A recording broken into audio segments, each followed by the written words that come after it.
हानिया आमिर ने चुपके से मंगनी कर ली। वीडियो सोशल मीडिया पर वायरल। पाकिस्तानी सुपरस्टार हानिया आमिर की सोशल मीडिया पर मंगनी की तस्वीर और वीडियोस का वायरल होना फैंस को हैरान कर गया। फिल्म जानान से अदाकारी की दुनिया में कदम रखने वाली हानिया आमिर की क्यूटनेस और शानदार अदाकारी का कौन फैन नहीं। और ये सूरत हाल सिर्फ पाकिस्तान में ही नहीं बल्कि भारत में भी है। सोशल मीडिया पर जहां इस वक्त एक मर्तबा फिर हानिया आमिर और आसिम अजहर के पैचअप की खबरें जेर गर्दिश हैं, वहीं उनकी बात पक्की की वीडियो को देखकर फैंस अचानक चौंक उठे। वायरल वीडियो में हानिया आमिर हल्के गुलाबी और क्रीमी प्रिंटेड जोड़े में मलबूस नजर आईं। उन्होंने हाथों में गजरे पहन रखे थे, जबकि गुलदस्ते मौसूल करते हुए वो मुस्कुराती नजर आईं।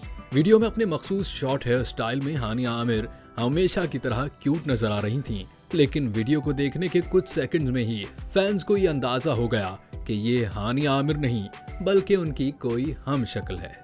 जी हाँ, वायरल वीडियो में नजर आने वाली लड़की हानिया आमिर नहीं बल्कि हूबहू उन जैसी नजर आने वाली लड़की है जिसका नाम बुशरा मेमन है।